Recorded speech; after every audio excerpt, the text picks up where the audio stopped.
Well, it seems to me that history is relevant because it keeps happening over and over again.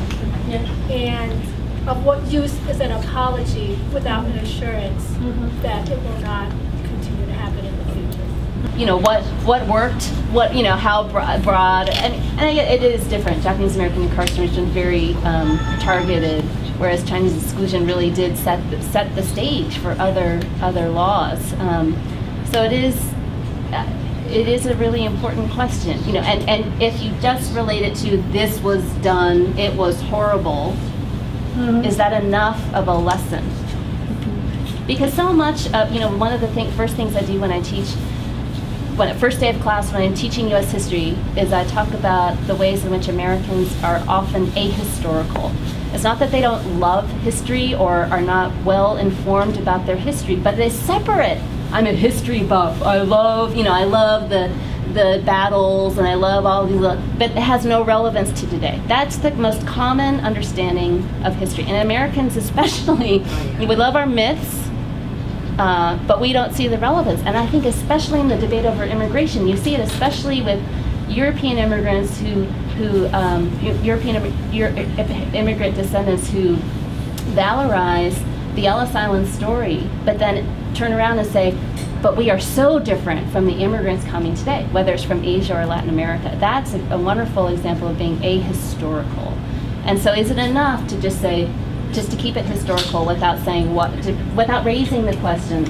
Maybe you don't have to say, and it's very similar today, but you can raise the question, what has changed today? You know, it's a fine line, finally. It's not enough to say I'm sorry. It's so easy to say that. Just sign a resolution, say we apologize for the Chinese Exclusion Act and what it did to all the immigrants who came through. I like the idea that, and this is something that the Japanese Americans did to make sure, is that they wrapped in, it's not so much the reparation money that was given, because they lost a lot of assets, property, but money, years in their life, you know, in being incarcerated. And so it's a token amount to pay back for that. But more than that, they had an educational fund set aside so that we could really understand and not just spread the history, but the lessons of this history. And so I think that something like that would make it more meaningful. And beyond that, you know, if they could just take another step. We apologize, we set up this educational fund to make sure that people know what happened and why and how this should be prevented. And then we will use this, you know, to begin setting comprehensive immigration reform or immigration policies that really show that they understand the negative repercussions of these kinds of unfair policies. I do believe, even if you have an apology, if it's a national discussion, it raises the awareness of the story. So in spite of what happens, if you can have the discussion at a national political level, I think there's value there. Oh yes, that's just a start.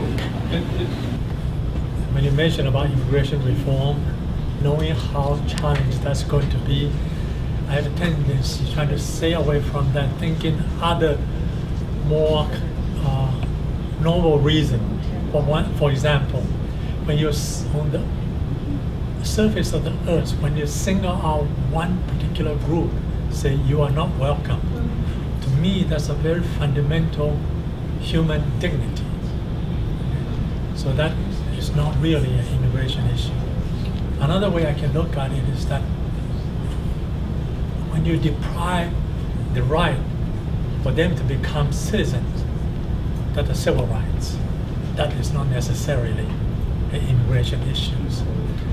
So I'm just trying to think out loud what we can base on for the Congress to recognize, yes, there's an injustice done to this group of people.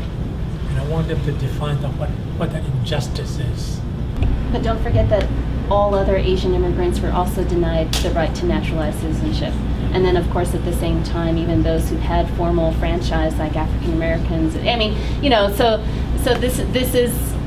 I understand and I appreciate the tension, because you have the potential to say that this is broader than just the Chinese, but then you know, it gets messy. But it's an opening point as well. We're heading toward the conclusion that actually if we get it too directly connected to the immigration debate, then other political factors come into play.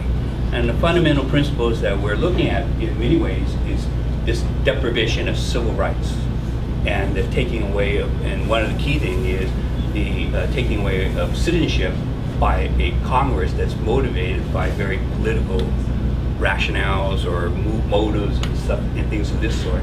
And what we want to do is call attention to that because the parallels are there for anybody who is reasonable to make to what is happening today.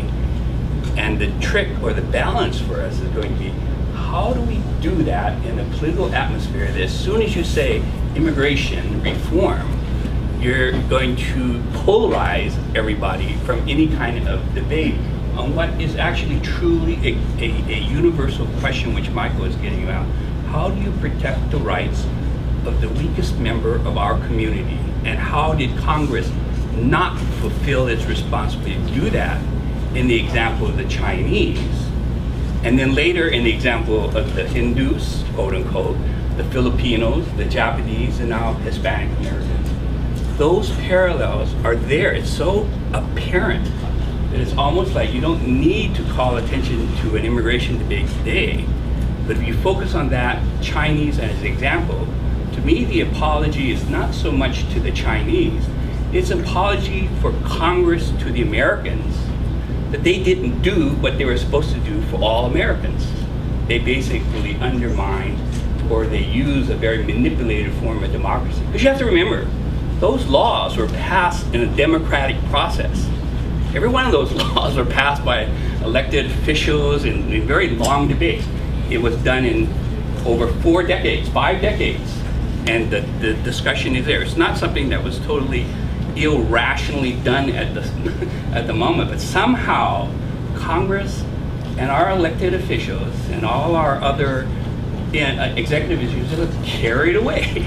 And you could see that happening right now in the immigration debate on Arizona, and people are one-upping who can be the most enforcement-minded.